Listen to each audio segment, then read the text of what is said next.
All right, we are at the top of the hour here. Excited to have everyone start rolling in.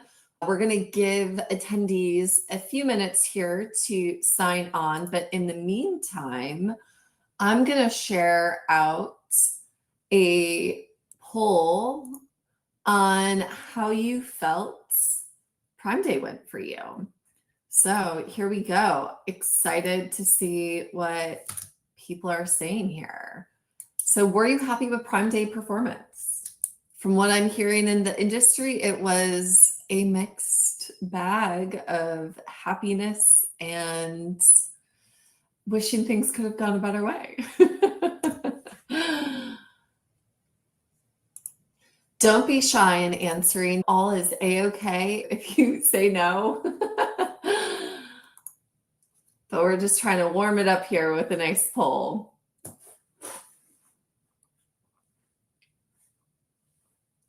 For those of you who are learning a little bit more about the platform, we also have a chat that is public here. I love a good interactive webinar. Do not feel like you are in the audience, feel like you are a part of the conversation. So as you have questions that come up, do not be shy in throwing those thoughts and questions into the public chat. We are here to make this fun, interactive, informative. There are no silly questions here, but of course, if there is anything a little bit more proprietary that you want to discuss, we are offering post-Prime Day audits for brands. I'll share a little bit more information on that, and we'll go from there. All right, see, we're already getting some questions. Did you see Amazon haul appear in your search results? Okay. Did we? I will say I did not. All right, how are we doing with the poll numbers here? People are happy with their Prime Day. That's a good way to roll into July 4th. You hit your numbers, you got revenue in the books for Q2, and now you get to celebrate America turning 250 years old. What a couple of weeks. All right, love it. Okay, a few more people are rolling in here, but I'm going to go ahead and get started. So for everyone here, I'm Laura Meyer. I am founder and CEO of Envision Horizons, and I'm very excited to share with you our first look at Prime Day 2026. There were some really interesting takeaways. Consumer habits have definitely changed now that the event is locked in to be a 4-day event. And we're going to give you first look at the data. But before I get started, I want you to also meet some other Envision Horizon team members who were hands-on keyboard in the weeds during the event. These are the soldiers of Prime Day. So with that, I'm going to pass it to Delaney to introduce herself. And I'm going to put her on the spot to also share what was a Prime Day splurge that you may or may not have made. So Delaney, kick us off here. I like it. I like it. Hello, you guys. I am Delaney Rogers. I'm an account director here at Envision. So I am working with a lot of clients directly. Like Laura said, in the weeds, a lot of my background is about 10 plus years in the beauty world, 5+ of that on the e-com side. So that is a lot of what I work with. So if you are in that beauty space, definitely a lot of the expertise there. But as you may know, Envision obviously is growing into some other fantastic categories as well. So excited to talk through all of that. In terms of what did I buy during Prime, I am guilty. I did go into the Metacube world a little bit. And to Natasha's question here, did I see Amazon haul? I did. It was on the Metacube side. So they were saying, hey, if you want to buy one exfoliating pad, why don't you buy 3 other things that people are also adding to their carts? So it was interesting to see where that popped up here and there.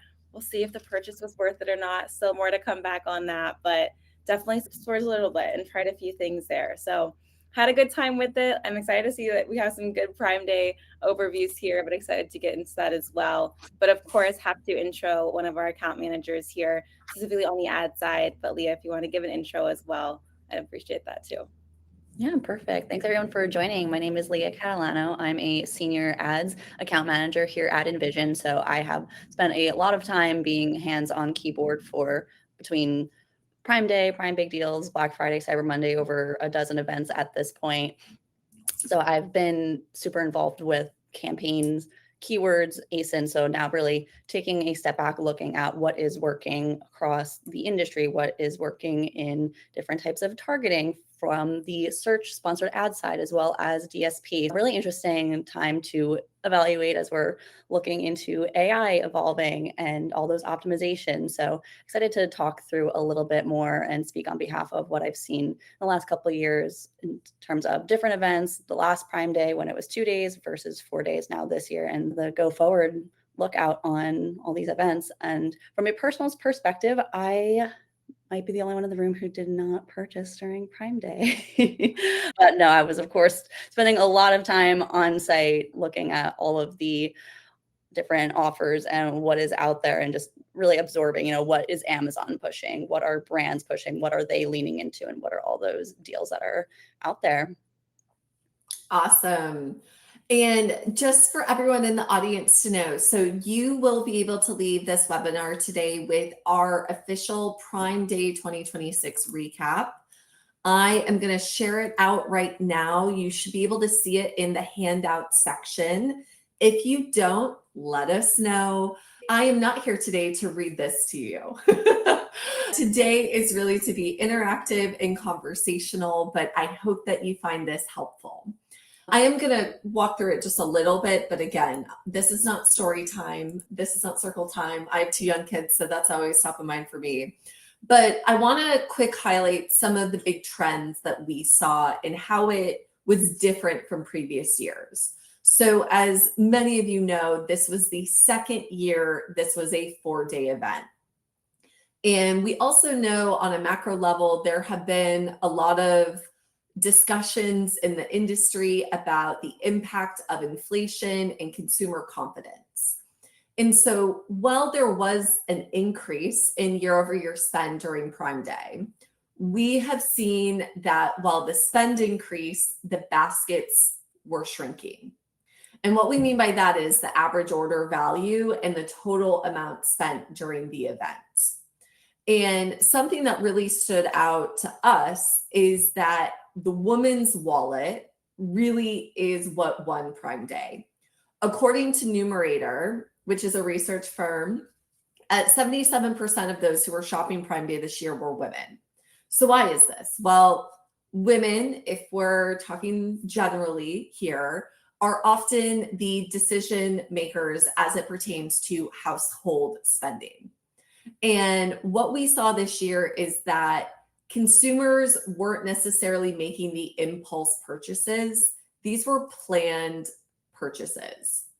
So in our own data set from Envision Horizons, we saw that conversion rates increased almost 20% year over year. Well, why did that happen? Well, sessions dropped 8%, but overall orders grew 10%. And this is a really important takeaway because it emphasizes the importance of having a strong lead-in strategy for Prime Day and not just relying on the actual event itself. And so I'm going to get into some of the tactical implementation brands can make from a lead-in perspective with Delaney and Leah here. But that certainly stood out to us as a trend that people knew Prime Day was coming. They were building their carts long before the event took place. And when midnight flipped the switch, or the next day, or really they had 4 full days to hit transact, they were reviewing those deals of those replenishable items that they were normally purchasing. And so again, to cite Numerator, if you are to look at their top items purchased, it was protein powder, it was cat treats, it was laundry soap, dish soap, and trash bags. Those are not sexy impulse items. Those are replenishables that consumers were stocking up to really help counteract the impacts of inflation. And then if we really look at what categories were driving the volume for the event, it was shoes and apparel. It's most likely women stocking up on back to school things. Their kids' clothes are worn out. Let's just load up on that. I will say I bought my kids 2 new backpacks during the event. Then it was health and household, as we've highlighted, laundry detergents, all of those things. Those are getting more and more expensive on a daily basis. And the consumers that have the ability, they were stocking up on it, much like a Costco run, right? Buying things in bulk, buying them on discount. And then it was health and wellness, supplements, over-the-counter medications, those pantry items. And then you get into some of the more typically fun categories of beauty and home goods and so forth. So I think for me, what really stood out is consumer electronics has always historically been a really big category during Prime Day. And that was towards the bottom. That was an estimated 14% of purchases on a category level. So the big screen TVs, the iPads, the Alexa speakers, those were not the priority for consumers this year. It was, hey, we're having to get through the day-to-day here. And then the other theme, and I've hinted at this as well, but it really comes to counteracting what's going on with inflation. So again, we saw that the average order values were down, not only from the numerator data, but also from our own data set. We saw that there was even a decline in new to brand customers across our portfolio. So even though we were spending more in terms of DSP, upper funnel, and even paid search, it seems that it's those replenishment orders that were really driving volume during the event. And again, in the handout section here, you can download this full report. I'm not going to read through the whole thing. But another big thing that continues to stand out as Amazon becomes more competitive is that the funnel for Amazon success has evolved. So when we think about the funnel on Amazon, there's the 1.0 version and there's the 2.0 version. 2.0 is today.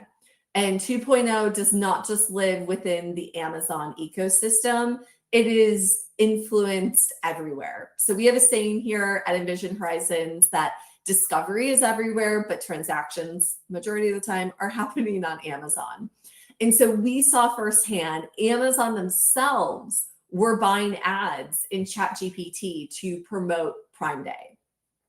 We saw even through our affiliate program that over 13% of the revenue we drove for our clients during this event came from affiliate partnerships that we help facilitate for our clients.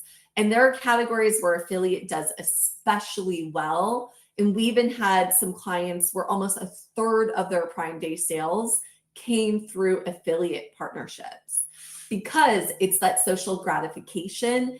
And if you're not a big brand that can pull weight to get those deal placements through your SaaS rep, affiliate is the other avenue to really increase your visibility and discoverability during the event.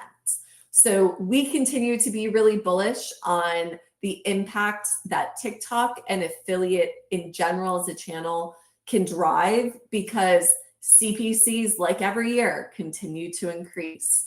And we want to make sure that we're stressing every potential influence that can drive not just traffic, but conversion for our clients, not just during the event, but also after. And while Delaney did share she fell victim to Medicube, that was a much bigger trend that we saw within the beauty category specifically. K-Beauty was the winner of the beauty category, and they really gave premium beauty a run for their money. As those average order values had shown a lower result during the event, K-Beauty really leaned into it. If you did not see Medicube in your Prime Day shopping experience, were you even on Amazon? In fact, if you were on social media during those 4 days and didn't see Medicube, you must have a very different algorithm than myself and everyone I know. So these are just some of the cliff notes. There's a lot of great information in this.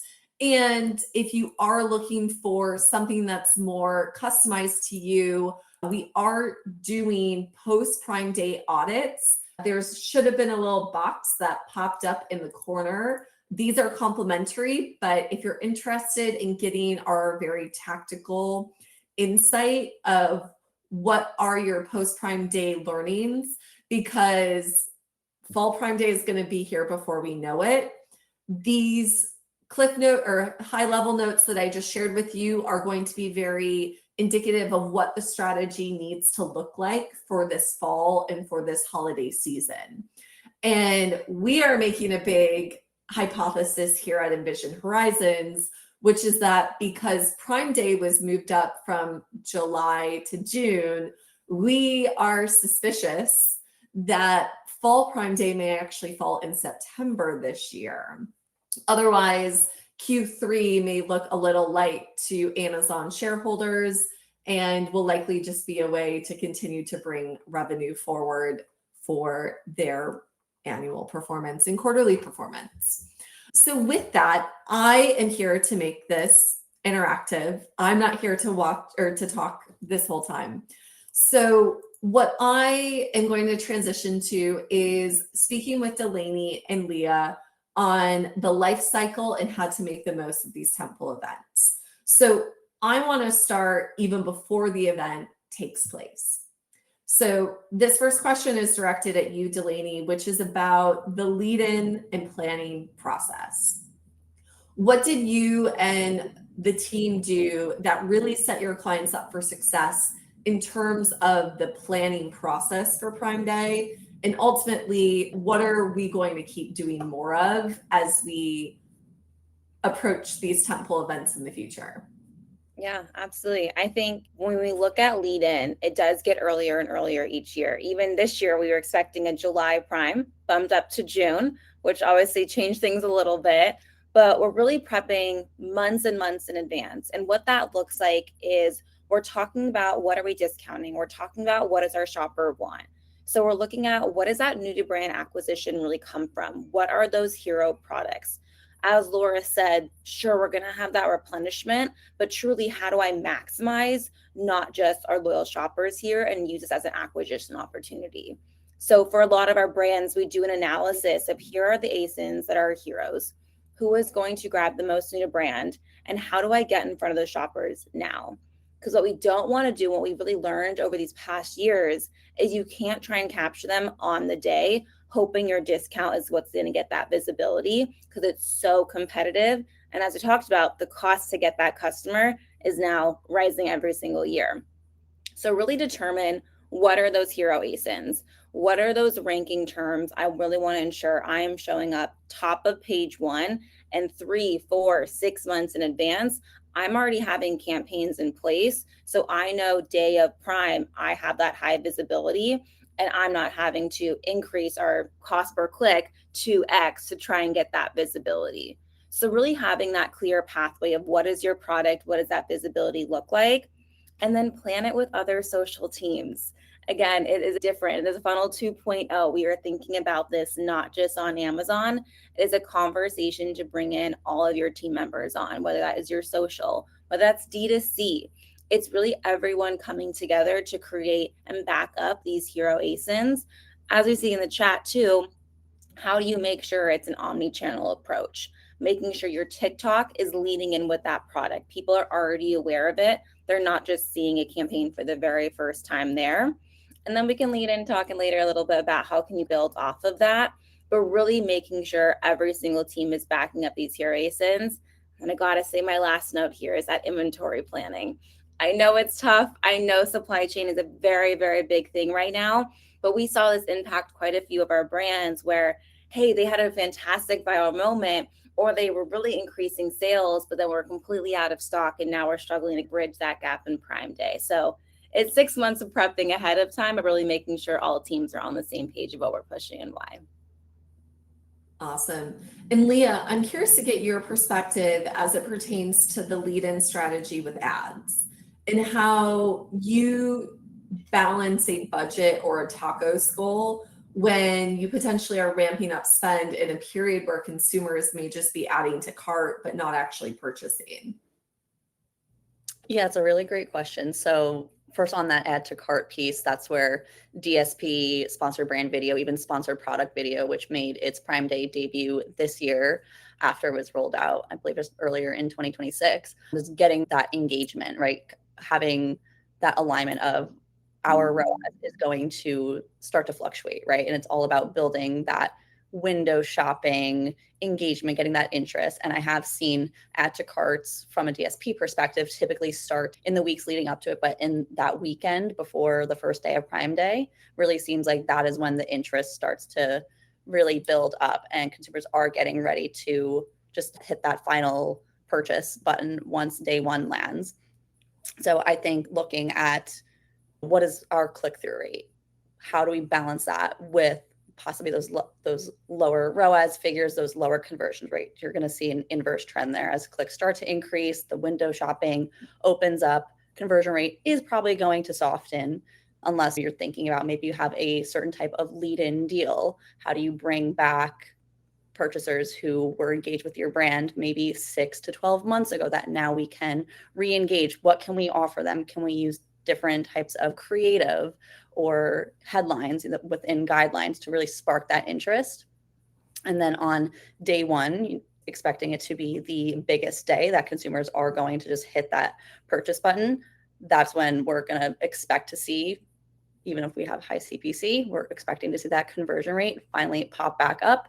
And if it doesn't immediately get to that goal, it's all about pivoting for the rest of day one and into days 2, 3, and 4, and seeing if day 4 can really carry that weight a little bit more. Another interesting trend I've seen not only this year, but in previous years too, is around new to brand shoppers versus repeat shoppers. So typically that new to brand shopper might need those extra few days to do some research. If they are new to the category, even new to your brand, they want to see what competitors are offering too, right? So they might scope out all the different deals day 1 and day 2, and then day 3 and 4, they've done their research and they're now ready to convert, versus on day 1, your past purchasers who are going into the event knowing, hey, I want to purchase X brand, I'm going to purchase it. So that's a little bit of an interesting dynamic I've noticed as well.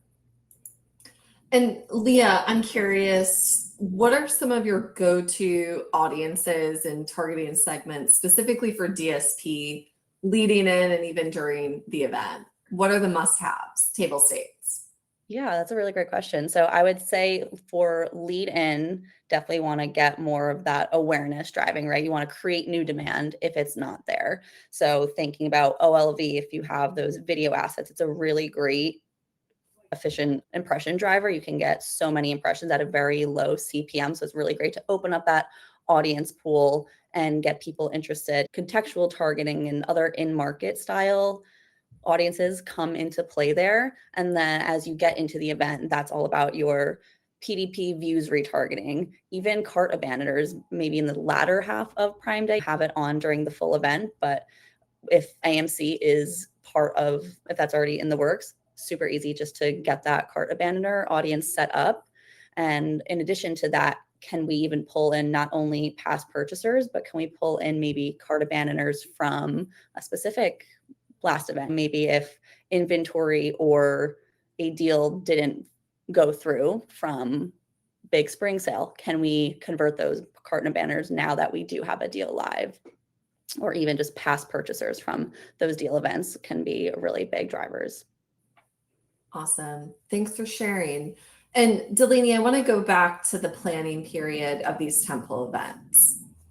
Every year it feels like brands are being pressured to just go bigger and bigger with their promos. And now we're kind of at this point where sometimes even going 40% off doesn't get you the visibility it used to. So if I'm a brand, I'm here to make money. I'm not here to give product away for free. How should brands be thinking about this as we approach the holiday season? Yeah, we've been testing a lot about this, and we saw it coming from Amazon, maybe more guidance to go bigger of like, hey, if you get 40% off, you'll get more placements. And in practice, what we're seeing is that's not necessarily the case. If you have a big brand, you have a big hero, sure, that may be where that's leading. But across the board, what we're actually seeing is that brands that are more consistent throughout the catalog, closer to just even a 20 to 30%, where it's still competitive, you're getting the PED badging, and the customer can choose what they want versus that discount kind of making that choice for them ahead of time, that's where we're seeing that excitement. We're not really able to see now, like, okay, if I want to even increase it halfway through the event, transparently, we had brands try that too, of like, okay, let's pick up some momentum. Let's go 40% off. It was 20. We weren't seeing much of a change there. So really what that's telling us is shoppers, again, are doing that research ahead of time.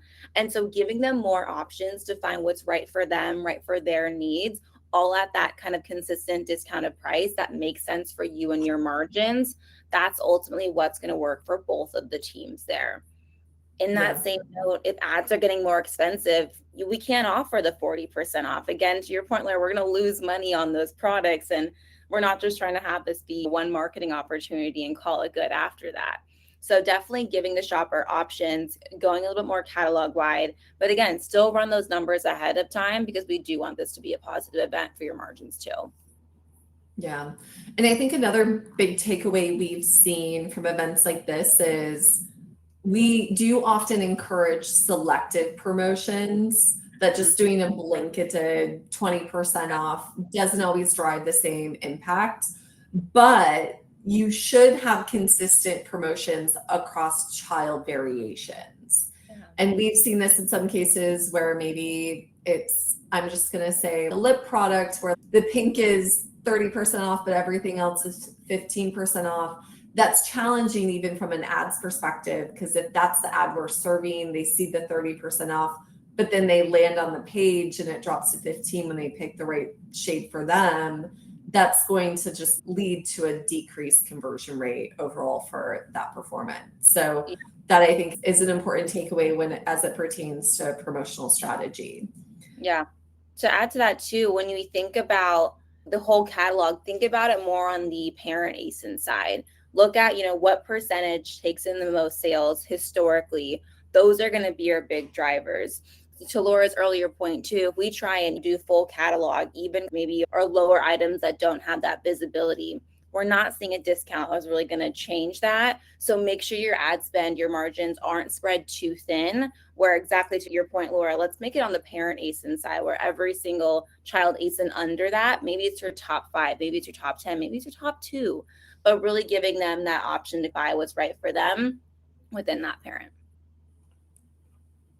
Now, let's talk about day of. So much of the work and what drives success for these events is the months leading up to it. But when you're in the hot seat and you're trying to hit the forecasted goals, what are tactical things that you found to work this past event or even previous events, live and in motion, as the sales numbers are showing up on the chart? Or ads. Exactly. It's the ads we're looking at a lot during the event. And one big thing that Envision Horizons did this year that was really just a build off of all the optimizations we've done years prior is really looking into day parting. We talk a lot about what does that consumer behavior look like through each day and through each hour. It is so fluctuation throughout each of those days. So really being able to look at our campaigns and adjust those on an hourly basis to match what that shopper is doing. Day one, we know there's a ton of shoppers. We are going for impressions, visibility, really making sure we are showing up where we can. Then some of our slower midday lulls, as we sometimes may call them, we might pull back our spend a little bit so we're not just blowing through a budget all day at all hours. So really making optimizations throughout so you're making the most of each of those big kind of pickup times to see the most efficient return you can possible, while also ensuring you get the maximum impressions and visibility. And this is one we'll even continue growing off of in the fall prime of how can we even bring this to like the hour ROAS or the tacos percentage each hour, kind of building off with some of those data points too of how can we expand into this even further. Leah, what are some additional tactical things you were doing day of to drive performance? So what Delaney mentioned about those midday lulls, I feel like that was the optimal time to really go in and see, okay, what has worked so far? Because in the morning and in those evening peak hours, the attention's really on making sure our budgets are in the right place our portfolio, everything has a setup for success. And then we're winning top of search placements where it really counts. We're pushing SBV to get that additional premium real estate with a flashy creative, right? So all about those peak hours. And then when things slow down, that's more of a check-in point, right? Okay, what isn't working? What's not working? What are those big takeaways? So that's how I personally try to structure my days and have all those touch points of, hey, maybe we are behind sales. What are we doing to change that? Or maybe we need to have a slightly different approach for this product, or maybe it's about the child ASIN versus the parent ASIN. Like all those little tidbits come in there. But I think just overall having those relative ideas of where we want each day's spend to land and the corresponding sales that would come with it is really important. And then having that kind of plan A, plan B, and even plan C of we might not be able to hit those sales. Maybe we lose a bestseller rank, unfortunately, and that throws a monkey wrench into organic sales, or a competitor has a really enticing deal. They're, stealing all of the clicks and it's hard for us to compete. So having some of those backup plans to pivot to based on what you're seeing live. So with that, just comes looking at what are competitors doing, just getting a lay of the land, looking at the bestseller ranks and seeing if there's any movement that you can also play into for the remaining days of the event. Awesome. Now let's look forward. So the main takeaway here is it's always important to do postmortems after these events. There's so much learning that comes through in the data. What are some of our big predictions or bets you would place as you look to Fall Prime Day and holiday, other than the one I already threw out there, which is I think it's going to happen in September for Prime Day, fall? Yeah, I agree. Unfortunately, I do also think it's in September. But, maybe I take back the unfortunate part, because I think what we saw last Q4 was that so many sales were happening at one time. There wasn't that breather in between them. So I do think it'll likely be another, maybe you'll do a 4-day. But I think You the think biggest, do 4-day in the fall this year? potentially, Last year they only did 2 days. did only do 2 days. But my thought with Amazon is that they're always looking to expand, right? And so if they're now giving a bigger gap between 1 and 2, why would they not do 4? Right? I mean, I don't know if the brands want that, but why would they not do 4? But if they keep it in October, I think they're maybe more condensed down to a 2-day. But I wouldn't be overtly shocked if they come back and say another 4-day event is now going to happen in October or September this time too. But I think the biggest kind of things that I'm also taking a look at is some of the conversations we're having in this chat is there's so many deals happening. And so I think brands are going to become pickier and pickier and choosier of who they are going to opt into, not even just on Amazon itself, but your other retailers. We're seeing Sephora, Ulta, they're all expanding. Walmart, everyone's doing something in that H3, H4. So my prediction is actually maybe even less consistent brands joining these events, because there's so many other events to join, and we'll see what comes from that. Yeah, there'll be a battle. I mean, Yeah. if you check out Numerator's Prime Day recap and their results, 49% also shopped or at least viewed Walmart deals. That these retailers are going to make a big play to get the exclusive or get the better deal. And then so now it's not just the brands competing within Amazon for the customers, but it's the retailers competing against each other for the customer, for the wallet. Leah, what are some of your predictions for the upcoming holiday season? I definitely share the 4-day sentiment with Delaney, and just thinking about in the past, right? Once Prime Big Deals became a thing, knowing it was so close to the kickoff of Black Friday, Cyber Monday, I feel like the response was, oh, it's to get the Q4 holiday shopping started earlier. So my thoughts are, if it's moved now into September, space it out a bit more. It's more so, okay, we finished up back to school mode. We're entering fall. We're still a little far out. I think with that approach, there would be similar to this current Prime Day, this past one, there's less of a focus on those high ticket items, and maybe it's just going to be a repeat of, let me just use Prime Day to stock up on staples that I'm getting anyway that I would be buying, not just necessarily because it's an event, but I'll take advantage of it. And then Black Friday, Cyber Monday will still have its siloed moment as the gifting event. But in terms of the behavior, I would still anticipate a big day one, already thinking about day parting, and day 2 and 3 for some of my brands. Maybe the evening hours weren't as strong on days 2 and 3 as they were for the bookend, day 1 and day 4. So I think having more of an earlier morning approach is keeping the lights on there and letting things quiet down in those 2 middle days if it's a 4-day event, and then having a little bit of that bounce back to wrap everything up on day 4. Yeah. Nothing too drastically different, I think, but just in terms of seasonal, there might be a shift towards some flashier products, but just from the most recent shopping behaviors, I would anticipate similar types of trends. And just like with the typical year over year, CPCs are always going to be increasing. There's always going to be a push for bigger numbers in terms of deals. So I think we'll see just a lot of those similar patterns. Yeah. Yeah, I think it's fair to say that price sensitivity is here. It's not going away anytime soon. That during these tentpole events, it's necessities over luxuries. And that's a big challenge, especially for more premium priced brands and products.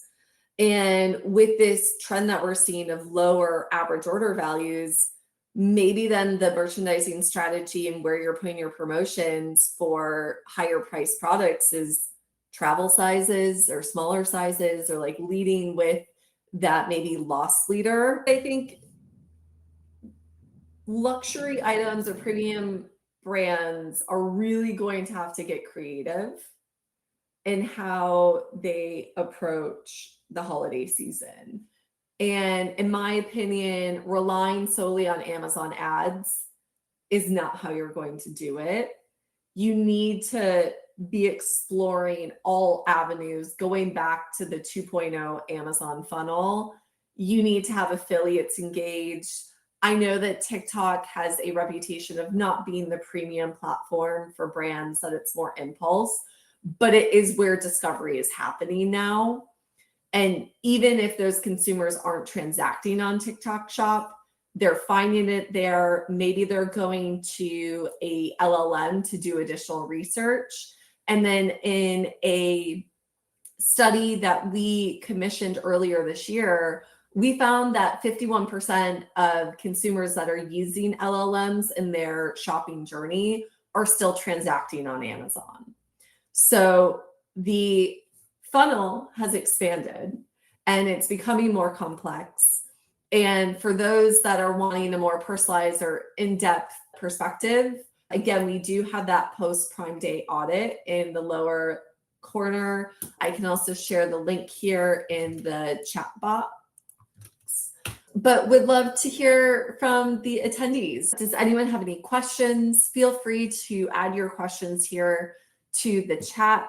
I did see some come throughout the conversation here a little bit earlier. And Leah, this is probably a good question for you. Natasha asked, where do we see CPMs land as compared to the 28% increase in CPCs?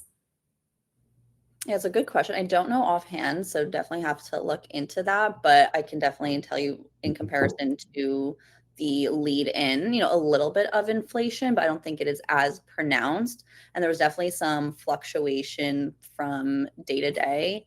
So I think on day 1, there was a little bit more, it was a little bit more expensive to get those impressions. And then in the middle of the event, similar to the overall trend of that lull during those middle days, I think CPMs kind of quieted down. So then budgets were able to stretch a bit further and capture more impressions, but at the same time, purchase rate and that intent to convert wasn't necessarily there. So it evened out a bit, but that's a really good point about the year over year growth there. So we'll have to look into that for sure. Delaney, I would love for you to answer Erica's question here about new to brand customers and how it dropped this year and what brands can do for holiday. Yeah, absolutely. There's a couple different things that I would really consider here.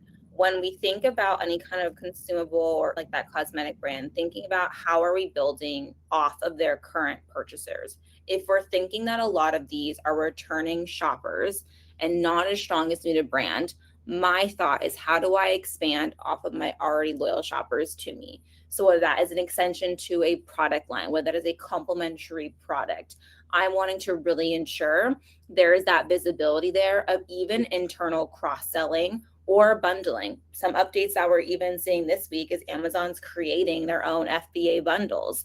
So really making sure that if they're not adding to the cart one by one, can we create bundles together? We saw this too with our premium skincare brands, is that these skincare kits did fantastically well during the holiday season. And so thinking about even ahead of time within your own brand, can you do a kit together already so you can ship it as almost like a gift to one another? And those really perform quite well during the Q4 timeframe. We all know someone who's going to search up a gift for mom, a gift for brother. Those are common searches, and they're honestly needing a lot of help. And if you're anything like me and have done those searches, there's not a great vast majority of gifts I would really want to give someone in that category yet. So I see a lot of opportunity there. And then I think when it comes to the new to brand side and still wanting to ensure you lead into that, kind of goes back to the earlier point of what is your hero? Lean into one. If someone says, what is your brand? What is that number one product? There's such a strong connotation between the two that it's part of that identity. And that's really what's going to nudge you forward. We see some smaller brands that are fantastic catalog, but they really need that one hero ASIN of, okay, we're identified by this product. Use that as your lead in, really have that push your social. And then that can grow both of those atmospheres, both still leaning into new to brand while ensuring your loyal customers are also expanded too. I have another thought on that new to brand piece. So I would say too, thinking about what is that hero ASIN, assuming that is the typical best gateway for new shoppers to come into your brand, get excited about it, try it out. It's probably not going to be your most expensive item. Probably will have a lot of reviews and a lot of history on Amazon. And if it does have variations, what is that optimal variation from a child ASIN perspective as well? And can we feature that in creative, whether it's a DSP custom image with some type of messaging to say, hey, make this a part of your routine. We have a whole other line of products, but start here. This is your base routine, or even video, right? Making that the focal point that can really plant that idea of, hey, this is the foundation of our brand too.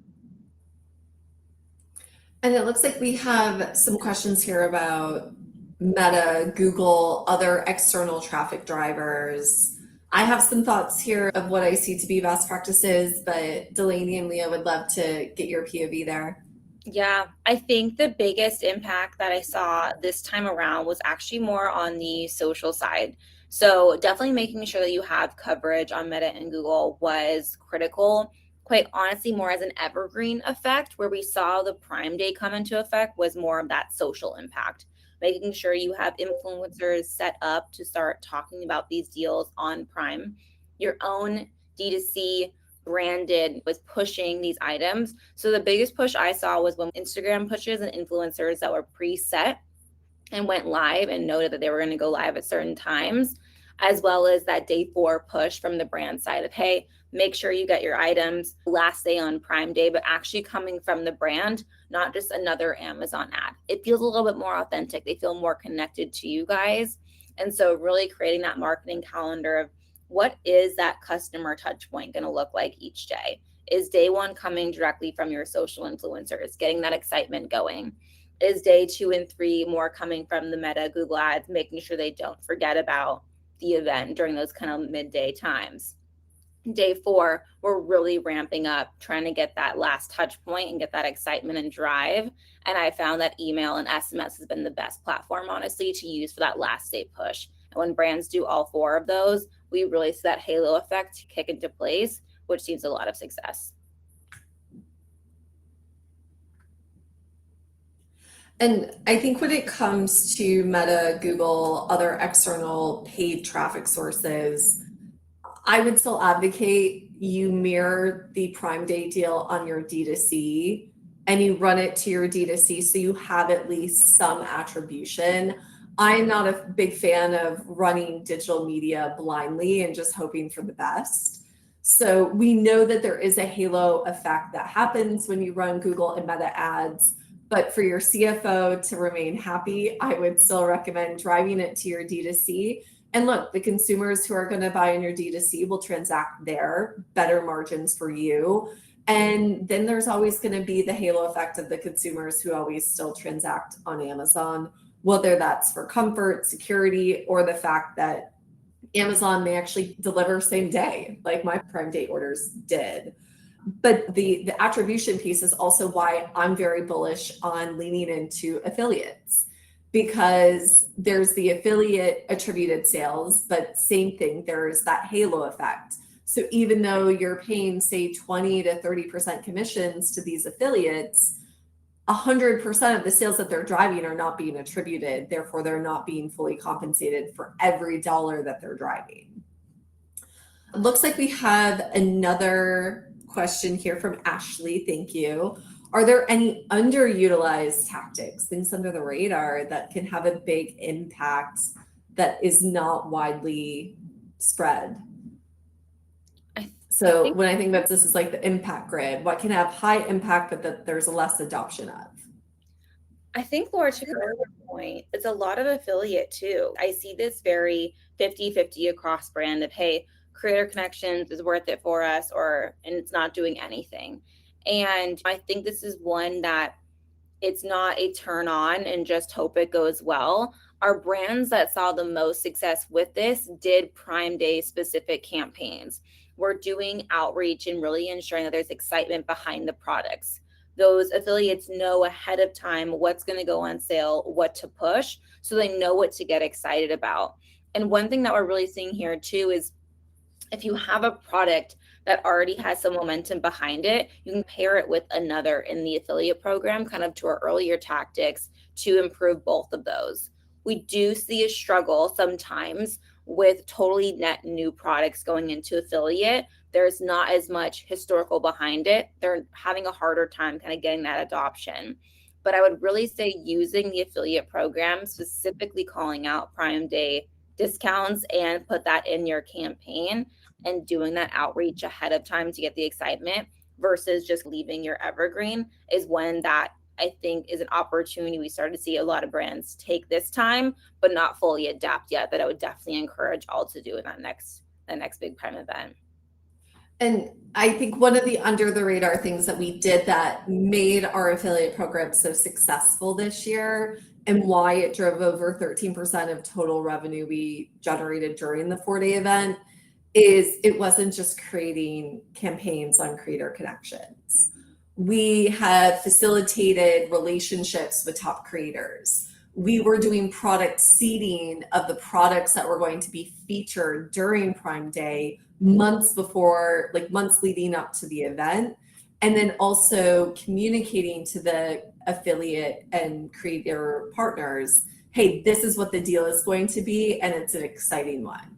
So you have to take more of the aggressor approach as it pertains to affiliate and not just passive. If you go and you make some affiliate campaigns and creator connections, you'll be lucky to have that be 5% of your total revenue, where like the clients, where it was almost a third of their Prime Day revenue, we leaned in hard with our messaging, facilitation of affiliate relationships, and that product seeding part.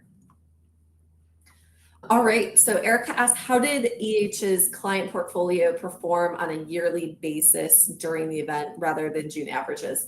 So overall, our portfolio was up, I believe it was close to 18% year over year.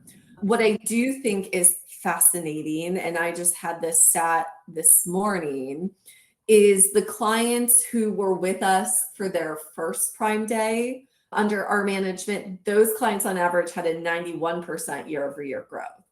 So not to toot our own horn, but it really does go to show that when we look under the hood, we identify that low hanging fruit, we can action it almost immediately, and we can really drive performance for these events with our best in class practices, which again, I'm gonna tee up our post Prime Day audit offer. It is here, it is complimentary. And we've absolutely been able to have massive impact on the clients that are newest to us but our legacy clients also had very strong performance year over year.